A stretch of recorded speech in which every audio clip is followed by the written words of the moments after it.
चौथा पार्ट है वो क्या है? डिवीजन, जिसको हम बोलते हैं भाग।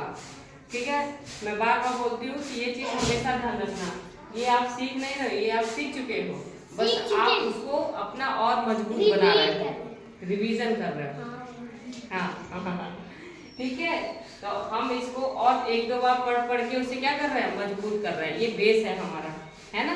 तो इसे मजबूत कर रहे हैं, इसलिए हम तीसरे से शुरू करते हैं। भाग, गुणा भाग तीसरी से आ जाता है और चौथी में पढ़ते हैं, पांचवी में पढ़ते हैं, है ना? चलो, तो देखो हमारे पास एक एग्जांपल देखो, यहाँ पे एक सवाल दिया हुआ है। ठीक है, सवाल क्या है? 57,345 में हमें कितने का भाग देना है? 15 का भाग देना है।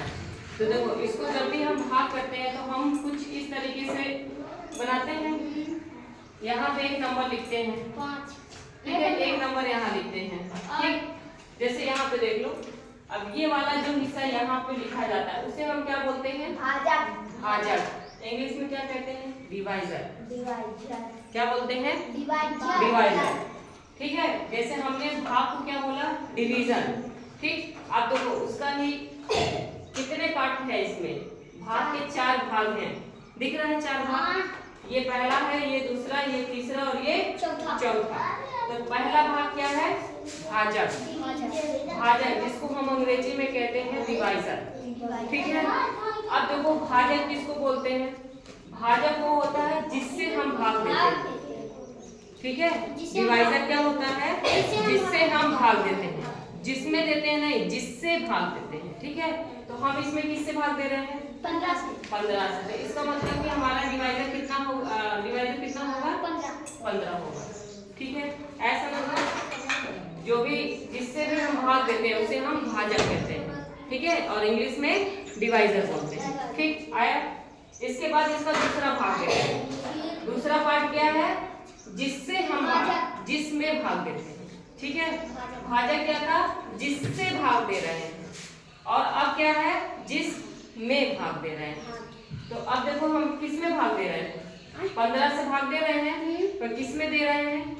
इस नंबर, है ना, बड़े वाले नंबर पे, 57,345। ठीक है, इसका मतलब हमारा जो भाज्य है, देखो ये भाज्य, इसे क्या बोलते हैं? भाज्य। भाज्य को इंग्लिश में क्या कहते हैं? डिविडेंड। ठीक है, क्या बोलते हैं? डिविडेंड। बोलो डिविडेंड। हाँ, मुझे इसका नाम बहुत अच्छा लगता है, डिवीजन, डिवाइजर, डिविडेंड, है ना?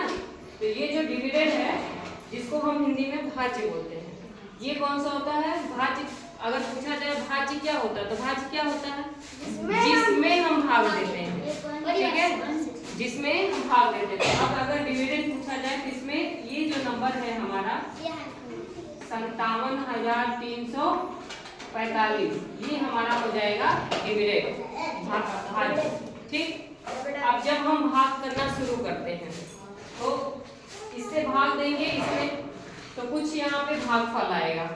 ठीक है, कुछ ना कुछ आएगा आंसर। तो जो यहाँ पे आंसर आता है उसे हम क्या बोलते हैं? भागफल। इसी को इंग्लिश में क्या कहते हैं?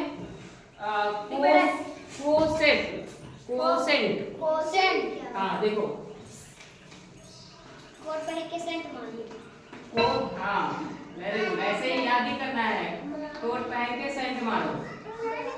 ठीक है, कोट पहन के सेंट मारो। वो सेंट, ठीक है, वो सेंट। ए खाला नहीं, कौन चिल्ला रहा है? चलो, तो देखो जो भागफल आता है ना, इसमें जो हम भाग करते हैं तो जो भागफल आएगा उसको इंग्लिश में कोसेंट बोलते हैं और हिंदी में भागफल बोलते हैं। ठीक है, भागफल, कोसेंट। ठीक, ये हो गया तीसरा भाग। और भाग का जो चौथा भाग होता पार्ट होता है वो क्या है? शेषफल। जरूरी नहीं कि हमेशा कुछ ना कुछ शेषफल बचे। अगर पूरा कटेगा तो हमारा शेषफल कितना होगा? 0 होगा। अगर कुछ बच जा रहा है, 1 2 3 4 5 9 जो भी बचे, कितना भी, तो क्या हो जाएगा? शेषफल। और इसको हम इंग्लिश में क्या कहते हैं? रिमाइंडर।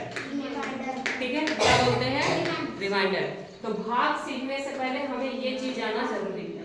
अभी इसी पर एक फॉर्मूला बताऊंगी जिससे आप अपने भाग का क्या करेंगे, आंसर जो निकलेगा उसको टेस्टिंग करेंगे। ठीक है, तो अगला आगे यही बताते हैं। पहले ये 4 भाग बताना जरूरी था। तो पहला भाग क्या है, भाजक, जिसको हम कहते हैं डिवाइजर, और ये क्या होता है जिससे हम भाग देते हैं। दूसरा पार्ट होता है भाज्य, जिसको हम इंग्लिश में कहते हैं डिविडेंड, और ये क्या होता है जिसमें भाग देते हैं। ठीक, तीसरा पार्ट आता है भागफल। जब इसको हल करते हैं तो हमें कुछ ना कुछ जवाब मिलता है, आंसर मिलता है, उसे कहते हैं भागफल, और इसको इंग्लिश में कहते हैं कोसेंट। ठीक, और सबसे आखिरी भाग होता है जो हमें लास्ट में मिलता है रिमाइंडर, जिससे हम कहते हैं शेष भाग। ठीक है।